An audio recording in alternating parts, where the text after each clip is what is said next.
What if you could take the Zen 2 CPU cores found within Xbox Series X and PlayStation 5, transplant them onto a PC motherboard, install Windows and actually play PC games on them, right? And that's exactly what I'm doing here, pairing the Series X CPU with AMD's top-of-the-line GPU in an effort to find the limits of the Zen 2 silicon built for Microsoft's top-end console. Now, to be clear, I'm not using a Series X to do this, obviously, but rather a limited run PC product made by AMD that you can only find in China. So check this out.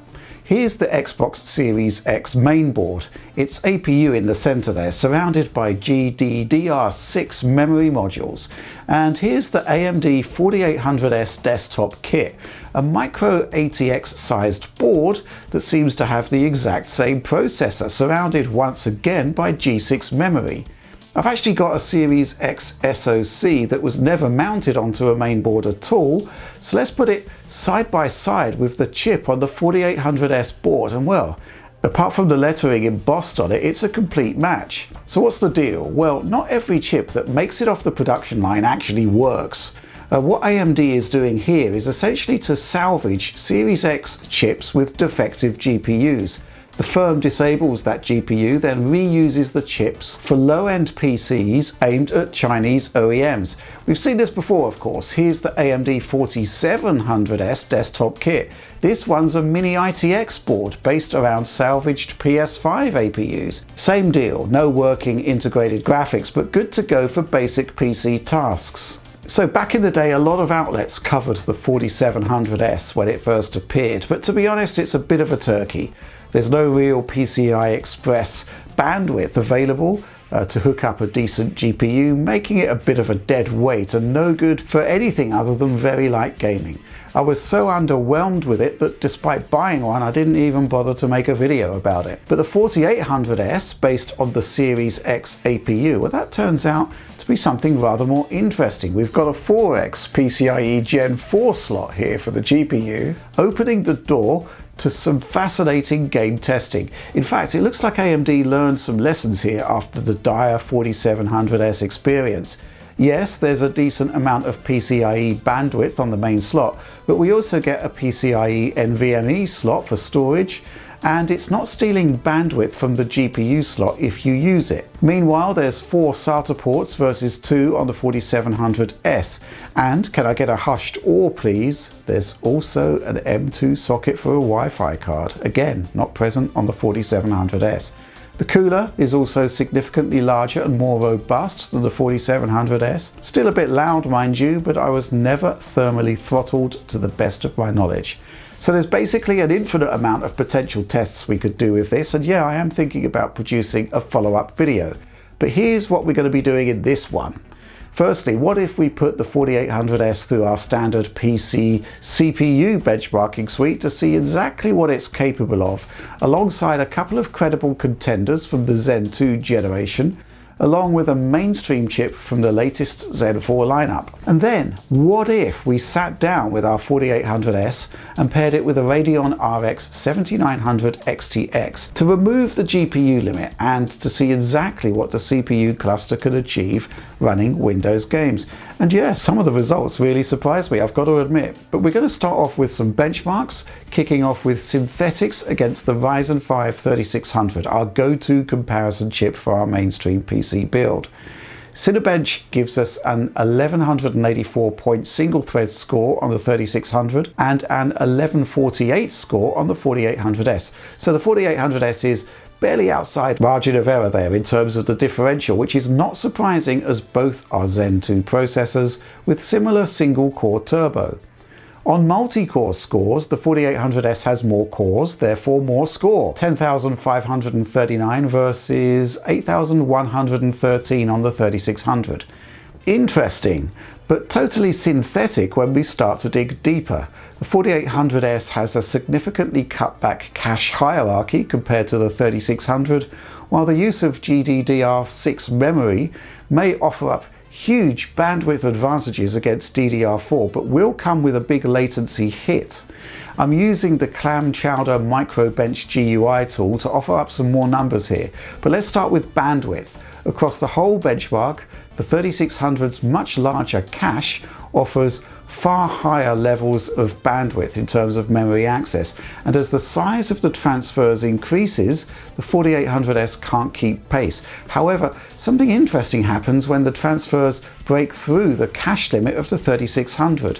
Now it's the 4800S taking point with GDDR6 memory, offering almost twice the level of bandwidth offered by the G.Skill 3200 MHz memory we used for this test.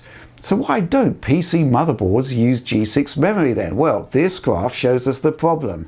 Latency, the time taken to access the memory, is much higher on the 4800S, and some of the deltas here are quite astonishing. However, remember that on a fixed platform like a console where CPU and GPU are integrated into the same processor, and where developers are directly addressing this specific hardware, we'll be seeing big advantages that we won't be seeing in any of the testing we'll be doing here on a Windows machine with a split memory setup. Bear all of that in mind as we move on to actual gaming benchmarks, as the 4800S desktop kit is inserted into the CPU benchmark suite my colleague Will Judd has built up over on Eurogamer. 3 comparison points here: the Ryzen 5 7600 paired with 6000 megatransfers per second DDR5 shows a good modern mainstream build. The Ryzen 5 3600 has got to be in there for obvious reasons, this time paired with 3600 MHz DDR4. And yeah, we've also included the Ryzen 7 Pro 4750G, which is very similar to the 4800S in terms of its reduced cache sizes, but has the advantage of being able to be inserted into a standard PC system, and here we're using the same 3600 MHz DDR4 as the Ryzen 5 3600. In all cases, we're pairing the CPUs with an RTX 3090. We're kicking off with Call of Duty Black Ops Cold War on low settings, medium RT, and using DLSS quality mode. 1080p resolution, but obviously we're using upscaling. The fracture jaw level of Black Ops Cold War can push CPUs hard, and it's interesting to note that this level does not have ray tracing active on the console versions, even though it is active elsewhere in the game. Even so, initially a good result for the 4800S. You can see there's no real difference between the 4800S and Ryzen 5 3600, the latter only delivering a 2.23% advantage over the course of the entire lengthy sequence. And while the 4750G does push ahead, on average it's only around 6 percentage points ahead of the 4800S desktop kit. Initially at least then, validation that the 3600 is a pretty good mainstream counterpart to the console CPUs perhaps, but man, the latest generation of CPU paired with decent RAM is so far away. The 7600 is 49.5% faster than our console CPU. The narrative changes on a game-by-game basis though. Moving on to Crysis 3, the delta between the 3 Zen 2 chips changes quite drastically according to content, but ultimately the 4750G is much like the 4800S, though this time it's 7% to the better on aggregate against the console CPU. The Ryzen 5 3600 can be anything from 10% to 40% ahead of the 4800S depending on the scene, but average it all out and we're seeing a 22-point lead for the 3600. Now we're seeing bigger differences, and the 4800S is starting to lag behind, while comparisons with today's mainstream Ryzen are borderline shocking.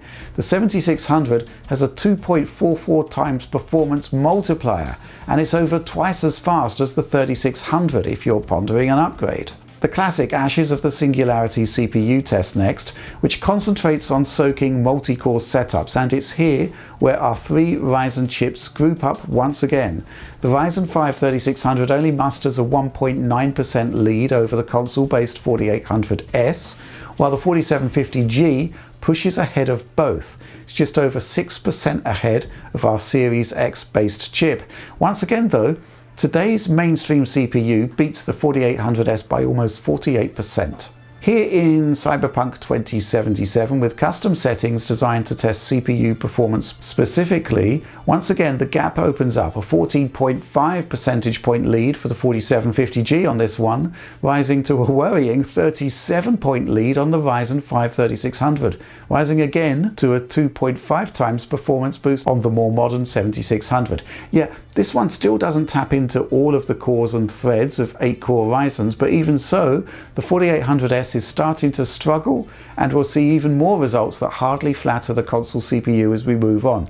I mean, things look pretty dire here in Metro Exodus Enhanced Edition, in a specific benchmark which we know taxes CPUs hard. And astonishingly, the very close Ryzen 7 4750G commands a mammoth 42-point lead over the 4800S, which is kind of staggering when the core CPU architecture and indeed core clocks are basically much the same. I can only assume that cache and more likely still latency are king on this one, as the lead extends to 68 points with Ryzen 5 3600.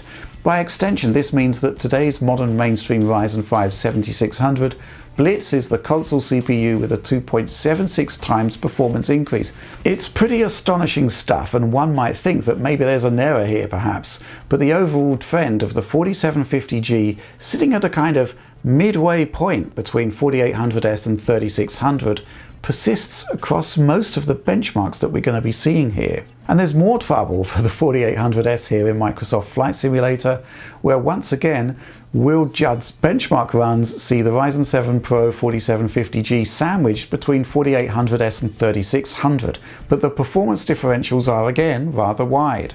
So yeah, 4750G, 20% clear of the 4800S despite basically being the same core CPU design with the same cache structure, while the 3600 moves 44 points clear of the console processor. The modern Ryzen 5 7600 is basically twice as fast as the console CPU here. Far Cry 6 basically follows the same pattern, right? 4750G and 4800S might be very similar chips, but the surrounding memory setups are very different, leading to the 4750G delivering a 22 percentage point lead, rising to 44 points with the Ryzen 5 3600, and again pretty much a 2 times multiplier with the recent Ryzen 5 7600. Next up, not exactly a modern game, but CSGO has thrived on Ryzen historically thanks in no small part to the massive cache that the desktop chips deliver. But remember that the Ryzen 7 Pro 4750G doesn't have the same mammoth cache as other Zen 2 desktop chips. Even so, looks like Counter-Strike loves low latency memory as well as big cache here. The 4750G delivers a 33 percentage point lead, rising to a remarkable 66 points against the Ryzen 5 3600. The modern Ryzen 5 7600, yeah, that's a 2.5 times performance lead over the 4800S here, which is pretty immense. We're going to end with Hitman 3's Dartmoor level, running on default settings, which does have the high-end CPU simulation toggle active. I should point out that the console versions of this game use a much lower simulation preset, pretty much on par with the last gen consoles actually, and here we may well see why. The Ryzen 7 Pro 4750G is 20 percentage points to the better against the 4800S, with that delta rising to 39 percentage points up against Ryzen 5 3600. So I've never seen such a wide range of differences between various CPUs of the same family, especially when they're so close architecturally. But it actually seems that the bandwidth of the GDDR6 setup used by the AMD 4800S desktop kit fails to deliver any kind of actual advantage against the same CPU architecture with the same core count running at pretty much the same clocks. And that's exactly what we got with the 4750G. At best it's within spitting distance of matching it, but at worst the high latency of the G6 memory leaves it trailing. Meanwhile, the Ryzen 5 3600 again seems to max at around the same 4 GHz as the other two Zen 2 chips we tested, has 2 fewer physical cores, but is at worst on par and at best over 60% faster than the console CPU here. Ultimately, it seems to me that while we've got the Zen 2 architecture in our consoles, overall performance when compared apples to apples with PC processors is more in higher end Zen 1 territory. But I'd like to stress again that we're pulling the CPU here out of its natural environment, where it sits on the same chip as the GPU and where developers will optimize specifically for this particular piece of kit. On the flip side, certain elements of performance within the console may be lower. This chip boosts to 4 GHz, whereas the Series X locks to 3.6 with SMT active, and a core is reserved by the OS, of course, something that doesn't happen on Windows. Tools to make the 4800S work more like its console specification aren't available. Ryzen Master doesn't work, so really we're seeing better than console performance here on those metrics. Another thing to bear in mind is that while the 4800S has extreme bandwidth compared to the desktop chips, it's got to share that bandwidth with the GPU. With that said though, the stats we've seen show bandwidth being consumed is nowhere near the limits of what the bus is capable of delivering. Still, let's move on to some game testing now, where we're looking to remove the GPU bottleneck as much as possible by attaching a Radeon RX 7900 XTX, AMD's best of the best GPU. We had to look at Gotham Knights first, which we know to be incredibly CPU limited, the reason why it's capped to 30 frames per second on consoles. Here you can see a comparison of performance limited to 30 FPS with VSync active, just like the consoles, while the unlocked line there essentially runs with VSync off and lets the game run as fast as it can, hitting the CPU limit. The 7900 XTX is not in any way troubled by this game. What we're looking at here is all on the CPU. Low LODs are enabled here just like the consoles, and yes, ray tracing is active too. And yeah, no real surprises here in any way, shape or form. Even if we were looking at say an extra 20% of performance, the right decision here would still be to lock this game to a more consistent 30 frames per second, which is pretty much what the Series X version manages in its post-optimization state. Run the game unlocked without the cap as we're doing here and with VSync active, and this is what you get, and it's a poor, inconsistent experience. One might suspect that it's this kind of choppiness that sees Bethesda putting a 30 FPS cap on Starfield. If you can only fleetingly hit 60 but are otherwise a good chalk off the target, locking to 30 instead really is the better policy for a console. But still, let's move on. More Unreal Engine 4 here with Hogwarts Legacy, high settings, no RT, FSR2 quality mode, so the CPU load should be broadly in line with the console version. Again, this is no problem at all for the Radeon RX 7900 XTX on the graphics side, so performance is all on the CPU here. Okay, so with effectively no RAM limitations and working in combination with the latest patch, this demanding Hogsmeade CPU test I devised works kind of okay. A locked 60 FPS is off the table, but we're not too far off. I've got a VSync 60 FPS run here, which is how the console performance mode rolls, alongside totally unlocked performance, which rarely does any better. Overall results here, 58 FPS unlocked, 55 FPS with VSync active. There's still annoying stutter here, but it's much better than prior versions of the game I've tested, though the 7900 XTX's basically bottomless pit of VRAM is definitely helping. Still, hardly a ringing endorsement for Unreal Engine, so next up I tried Fortnite running under UE5, high settings, software lumen and TAAU upscaling from 1080p to 4K. It's a ballpark level of equivalence to what Series X is doing, I think, and I was pretty happy to see that we were north of 60 FPS at all times, with a 66 FPS low and an 81% average. If you're seeing hitching and stuttering on screen, this is an artifact of the replay system where playback data seems to have holes in it, but the renderer is still carrying on as normal. So well, happy days with this one, I guess. Now, I talked earlier about the 4800S having access to more cores and threads than the same chip in the Xbox Series X itself, but Unreal Engine hits its sweet spot with 6 cores anyway on PC, so I wouldn't expect to see too many differences. Though do remember that while on the one side the clock speed is higher, on the other Epic can optimize to the exact CPU performance of the console and indeed the mass bandwidth offered by GDDR6 memory. Even so, a good showing overall on this one, I'd say.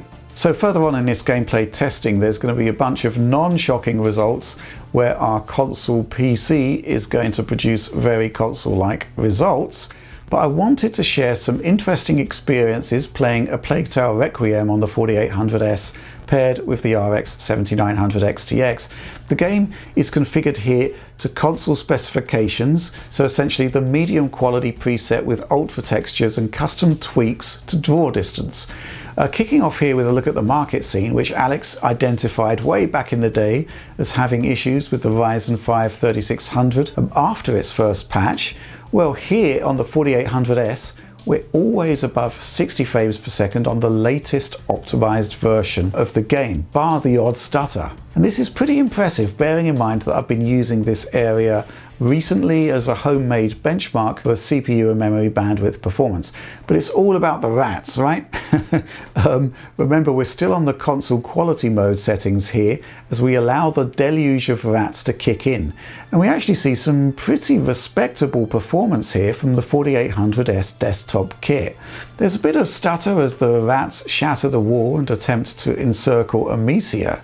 But overall performance is in the 70s and 80s here, which is very interesting, bearing in mind the changes made by developer Asobo to deliver 60 frames per second on the consoles. Going back to Tom Morgan's content, the studio made cuts to the stuff you're seeing on screen, cuts to the refresh rate of the rats and the background NPCs, and yet here with the 4800S, we seem to be always above 60 frames per second on notably higher settings. In fact, let's engage VSync and revisit those areas again, bearing in mind some of the stutter we saw.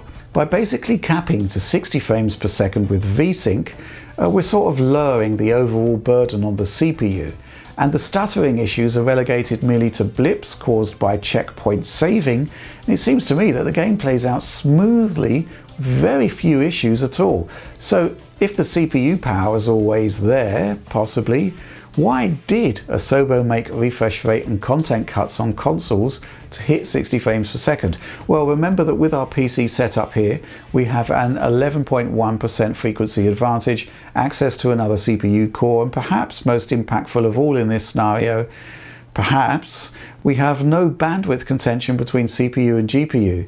The GPU here is entirely separate from the CPU, which is not the case on the consoles. And of course, we have a galactically more powerful GPU here anyway, and it may well be the case that tasks we were expecting the CPU to handle in the game are actually being performed by the GPU instead. It's difficult to say as we have zero visibility on various workloads when a game is running on a console. We can only really speculate. I'd say that this testing was pretty successful, so then I spent a little more time trying to get Metro Exodus Enhanced Edition running locked at 60 frames per second, VSync enabled like Series X. An interesting challenge, bearing in mind it performed so badly against other Ryzens in the benchmarking section. Now, differentials against other Zen 2 processors don't really mean much if the 4800S can still meet its design target of a consistent 60 frames per second, which it does do on the Series X. 4K resolution here in my testing, but with a 0.6 resolution scaling. Effectively, we're asking the 7900 XTX to push more pixels than Series X, but still within its capabilities, I think. So I'm using the extreme setting first of all with high RT, which in detail terms is a step beyond Series X. Some minor dropped frames in our CPU test sequence set at the beginning of the Volga stage, but this area was identified for being particularly CPU heavy, so I moved into our traditional stomping grounds in the taiga. Initially things go okay and we complete the entire introductory sequence without a drop frame, but the more I played, the more I noticed areas where performance drops. And while there was no real evidence that we were looking at particularly burdensome loads for the GPU, reducing the resolution didn't change matters.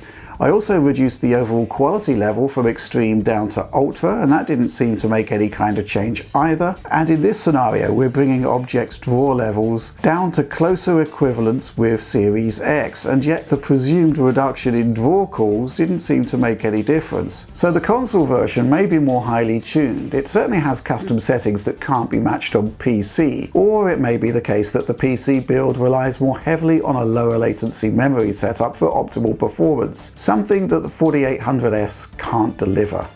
Elsewhere, the 4800S continues to work pretty much like other Zen 2 processors and more closely in line with what we'd expect from the ballpark performance of the Xbox Series X CPU. So take Flight Simulator 2020 for example.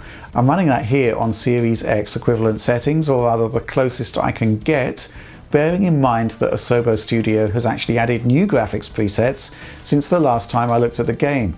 With the extra horsepower of the 7900 XTX though, I can run this at native 4K versus the reconstructed 4K as used on the console version. Running unlocked in London, we're in a 30 to 40 frames per second ballpark average overall, which is pretty much where Series X lands as far as we can tell. On console, the game only runs unlocked in VRR mode, and I had to literally count the frames from a camera feed to ascertain that the frame rate is in much the same area.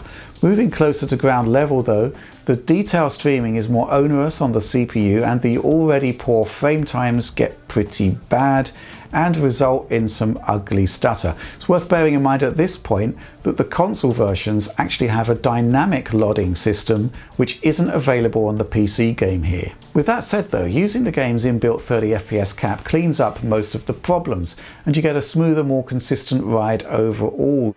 So maybe this is another practical example which might explain why Starfield will be capped at 30 frames per second, because the horribly inconsistent performance you get when you're CPU limited is mostly mitigated by capping the frame rate and effectively giving the processor more room to breathe on a per frame basis. Next up, I had to try Cyberpunk 2077. We never did get around to completely matching PC settings to console equivalents, so I'm going to roll with high settings overall with ray tracing deactivated, which is where I'd hope the Series X performance mode to land, but there may of course be further nips and tucks. I'm running at 4K output resolution here, but it's actually upscaling from a native 1440p using FSR2 quality mode. There's little that surprises me on this one. Just like the Series X performance mode, a lot of the game plays out perfectly well at 60 frames per second, right? Here, similar to the console version, I'm running with VSync active and it's mostly plain sailing, with just some small dips in the usual streaming test we do for GPU benchmarks.